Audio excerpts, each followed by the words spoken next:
করতে পারো কিনা। জীবনে একটা দিন যদি আল্লাহর খুশি করতে পারো, এই 10টা দুনিয়ার সমান একটা জান্নাত তোমার জন্য দলিল হয়ে যাবে।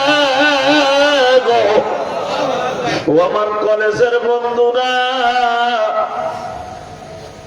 রুমের মধ্যে বসে না থেকেই মাহারা ইলিয়াসুর রহমান জিহাদের মাঠে বসিয়া যাও। হতে পারে এটা তোমার সাথে আমার জীবনের শেষ দেখা, আর কোনদিন তোমার সাথে আবার দেখা নাও হতে পারে।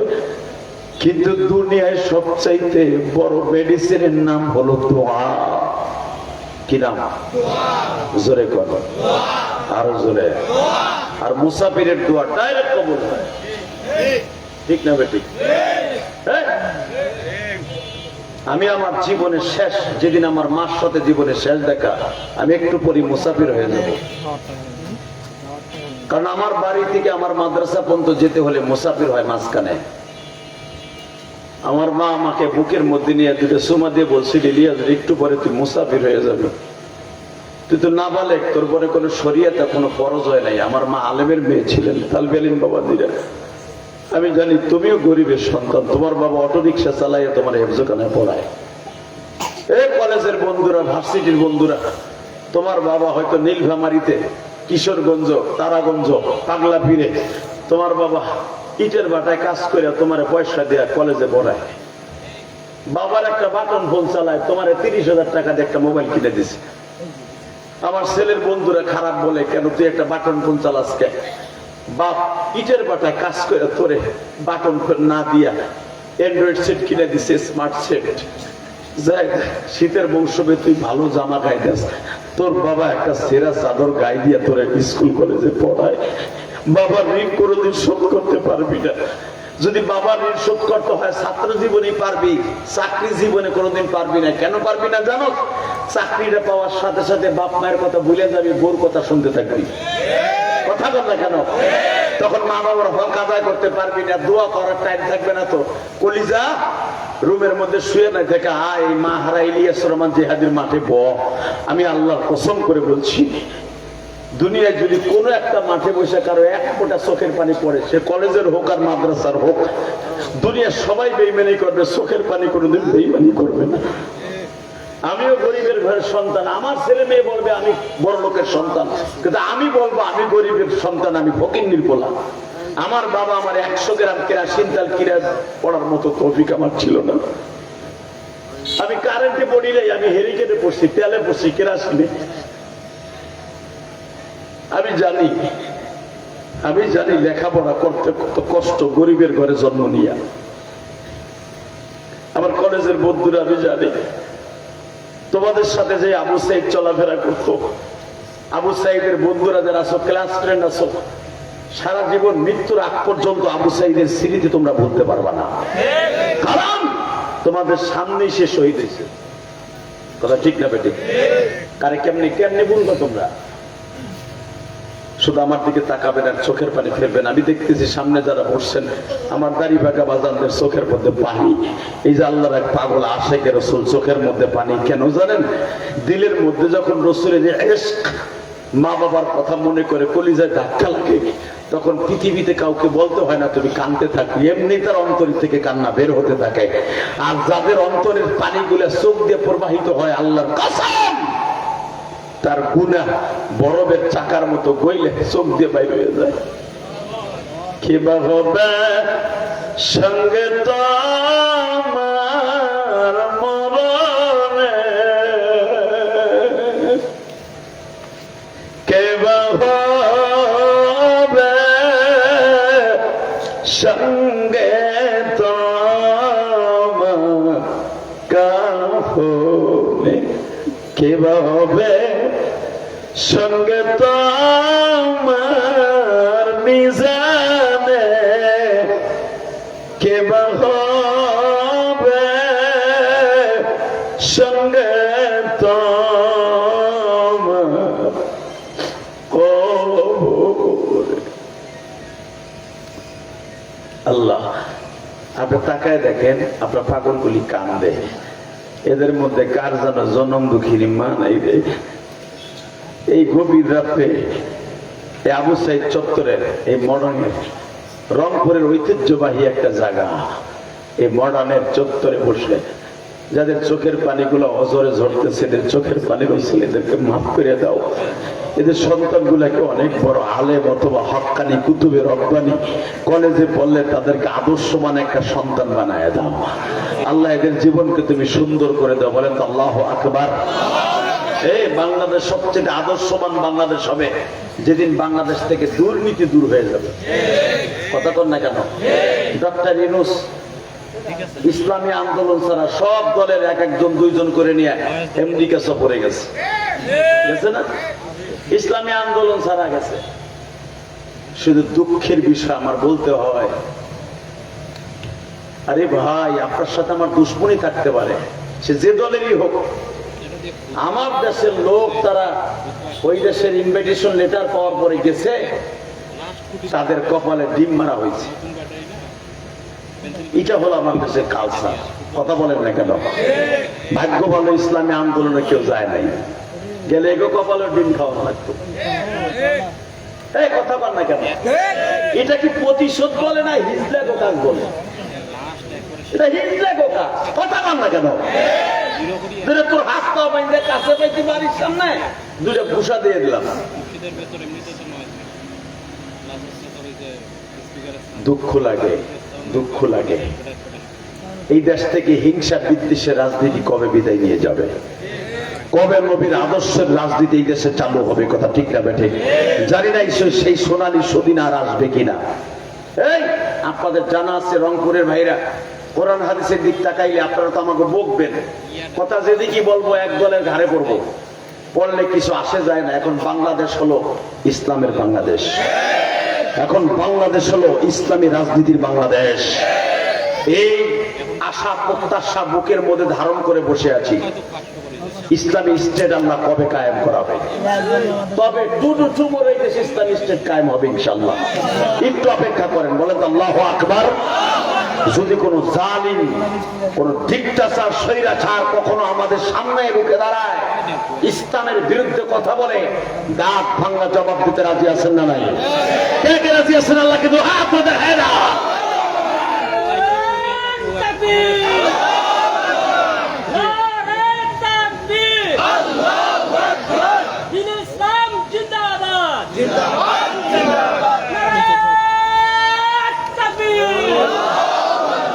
আল্লাহ হায়াতে বরকত দান করেন। কি গরমের চোটে কি আপনারা খুব দুর্বল হয়ে গেছেন? তাকবীরের আওয়াজ যেভাবে আসতেছিল আমি মনে করে ভাবতেছিলাম মনে হয় আপনারা দুর্বল হয়ে গেছেন। দুর্বল হলে চলবে না। বাংলাদেশে আর দুর্বলের কোনো কাজ নাই। লিল্লাহে তাকবীর।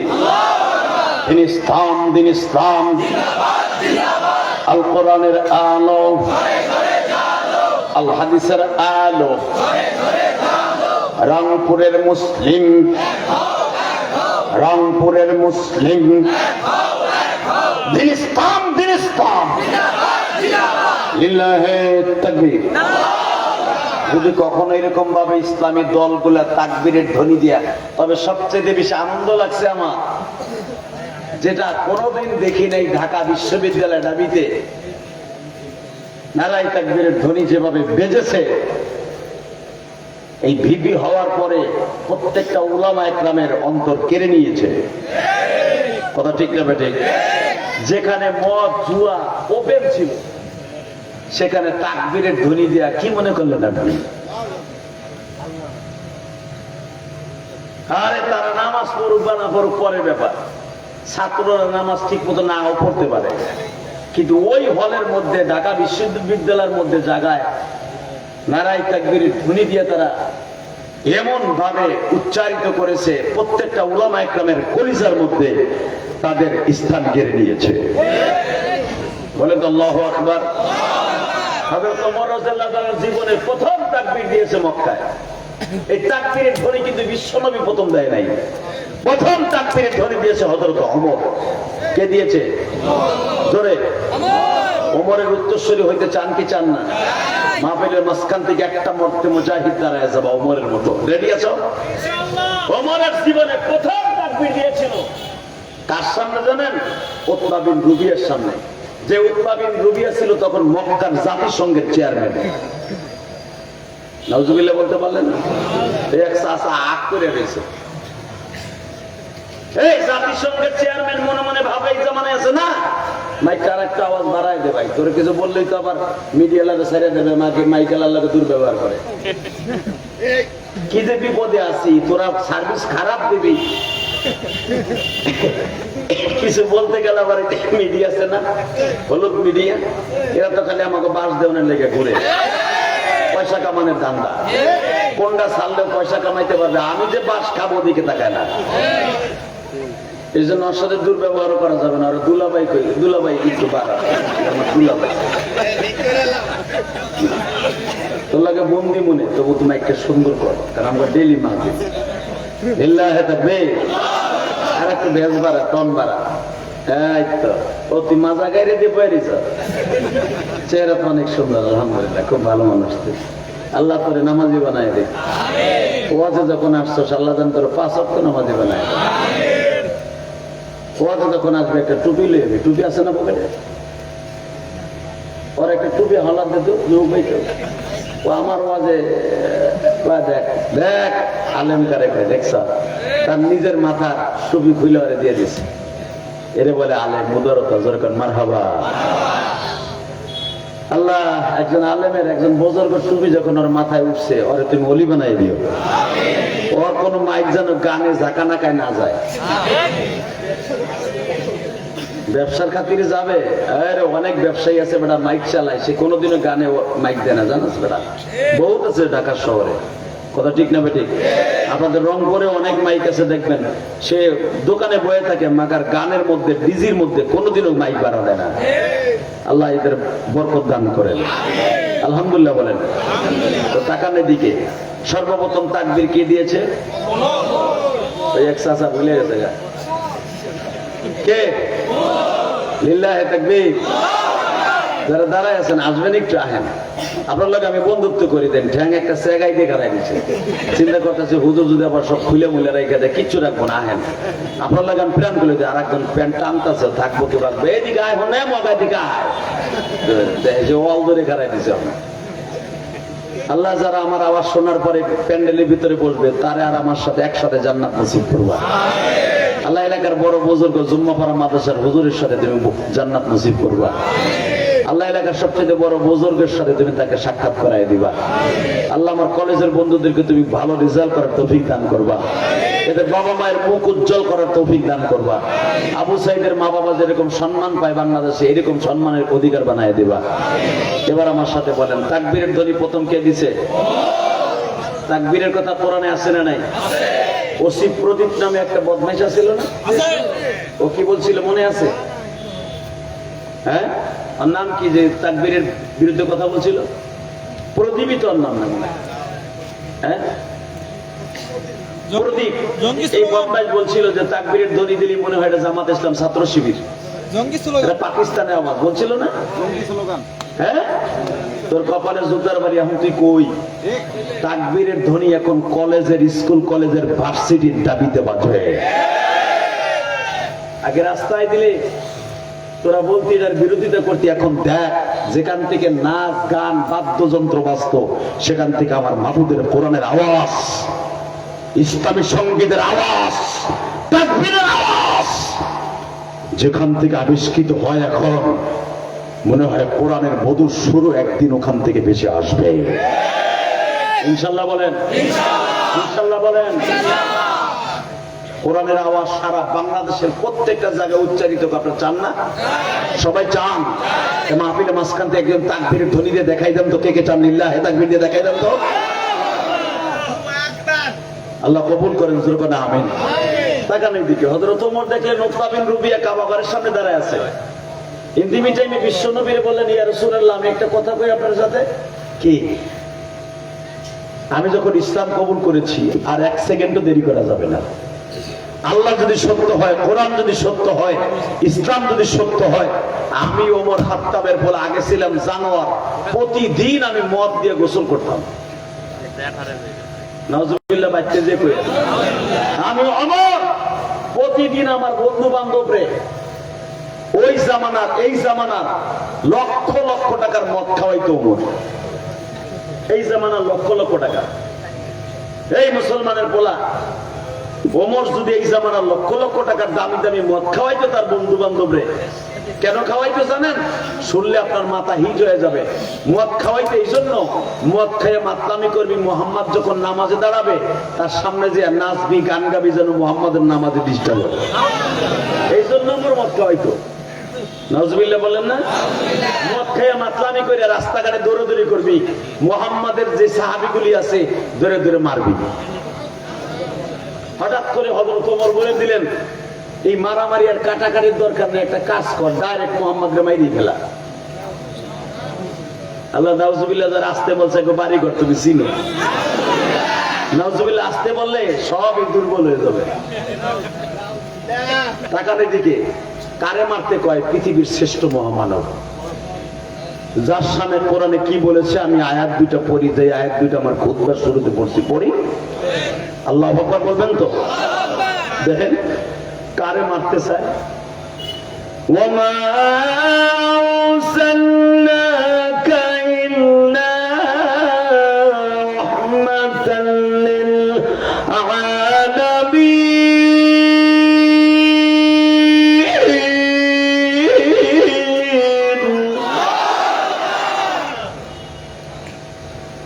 ওয়া ইন্নাকা লা'আলা খুলুকিন আযীম।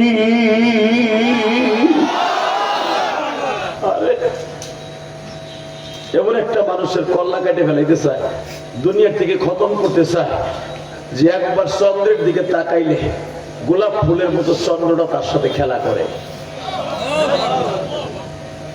একবার হাতের ইশারা দিল, ইকতারাবাতিস সাআতু ওয়া শাক্কাল কামার, কোরআনে আল্লাহ বলেন সূরা কামারের মধ্যে, এই একবার হাতের ইশারা দিলে চন্দ্র দ্বিখণ্ডিত হইয়া দুই দিকে পড়ে যায়।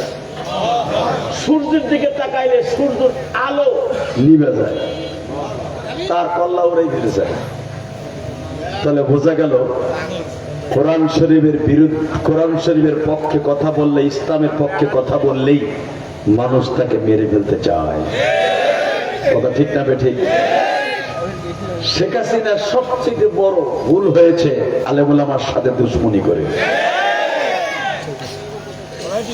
তাকালে দিকে ইসলামের বিরুদ্ধে যারাই লড়ছে ওরাই মরছে। সত্য না মিথ্যা? ওমর ইসলামের বিরুদ্ধে লড়ে, মদ খাওয়ায়, লাখ লাখ টাকার মদ খাওয়ায় বাক্কা শহরের মধ্যে। তখন মক্কার নাম মক্কা না, মক্কার নাম ছিল বাক্কা। কি নাম? ইন্না আওয়ালা বাইতি উযিয়া লিন-নাস লাল্লাযী বিবাক্কাতা মুবারাকান ওয়া হুদাল লিল-আলামিন। এখনো পর্যন্ত এই আয়াতটা কাবা ঘরের দরজায় রুকনে আমিনের উপরে লেখা। আমি যতবার, এই যে গত সপ্তাহে, এই সপ্তাহের আগের সপ্তাহ জুমা পড়ছি মক্কায়, এই আয়াতটা আমি একবার দুইবার না কত সোবার পড়ছি আমি নিজেও বলতে পারি। এই শহরটা পৃথিবীর সর্বপ্রথম শহর। আল্লাহ কোরআনে বলে ইন্না আউয়ালা বাইত, এটা সর্বপ্রথম ঘর। এর আগে পৃথিবীতে কোনো ঘর ছিল না। মারহাবা বলেন, আরো জোরে বলেন। এই কাবা ঘরের সামনে মদ খাইতো, ন্যাংটায় নাচতো। কেন নাচতো? মুহাম্মাদের ইসলাম দিন কায়েম করতে যেন ডিস্টার্ব হবে। যারা ইসলামকে কায়েম করতে ডিস্টার্ব করবে মনে করেন ওরাই একদিন খতম হয়ে যাবে। আপনি বিশ্বাস করবেন না, আবু জেহেলের বংশে একটা লোক পয়সা নাই। আমার নবীর বংশের লোক এখনো আছে না নাই? কিয়ামত পর্যন্ত থাকবে। আবু বকরের বংশের লোক এখনো আছে না নাই? ওমরের বংশের লোক আছে না নাই? হালাকি উতবা সাহেবের বংশের একজন। আলহামদুলিল্লাহ বলেন। এর দ্বারাও যদি শিক্ষা না হয় জানি না কবে হবে আমাদের হেদায়েত। যেরকম মারহাবা। দারুন নাদওয়ার ভিতরে পরামর্শ হয়ে গেল, আগামীকালকে সকাল 10টার থেকে 11টার মধ্যে মুহাম্মাদের কল্লা উড়াই দেওয়া হবে। 168 জন বেঈমান এক জায়গায় বসে তার ভিতরে সভাপতি হলো উতবা বিন রুবিয়া। কি নাম? যে উতবা বিন রুবিয়ার সামনে সর্বপ্রথম ওমর তাকবীর দিয়েছিলেন। টাকার দিকে কোন দিকে ঘাটটা ঘুরায় না, বুখারীতে আসছে 165 থেকে 68 জন বেঈমান দারুন নাদুর ভিতরে মিটিং এ বসছে সংসদে। সংসদে কি উপস্থাপন হবে? আগামী কালকে 11টার ভিতরে মুহাম্মাদের কল্লা উড়াই দিব। কে পারবা? সভাপতি হলো উতবা বিন রুবিয়া, প্রধান অতিথি হলো আবু জাহিল্লা, সাহেবা হইতেছে তাদের পরামর্শদাতা, উদ্বোধক হলো উমাইয়া ইবনে খালদ, আর মিটিং এর কলকারী আহ্বায়ক সে হইতেছে উতবা বিন রুবিয়ার পোলা উমাইয়া। আল্লাহু আকবার জোরে বলতে পারলেন না? সব কর্মকাণ্ডকে নস্যাৎ করে দিতে পারে কে? আল্লাহ। আসতে বলেন না, কে পারে? আমাকারু আমাকার আল্লাহ আল্লাহু খায়রুল মাকিরিন। সব চক্রান্তকে ধূলিসাৎ করে দিতে পারে কে? তাকানে দিকে সবাই বসছে মিটিং এ, পরামর্শ হলো মুহাম্মাদের কল্লা কে কে কাটবা? কয় একা তো সম্ভব নয়, সব দলের লোক এক একজন করে থাকবো। এখানে 12টা গোত্র আছে, 12 জন যুবক থাকবো, মুহাম্মাদের কোপ দিব একজনে, আর বাকি কয়জনে কোবাইয়া ফানাফিল্লা করবো। এর ভিতরে কে কে আছে? পরামর্শের ভিতরে সভাপতি সাহেব বলতেছে তোমরা বলো কে পারবা প্রথম মুহাম্মাদের কল্যাণ করে কোপ দিতে?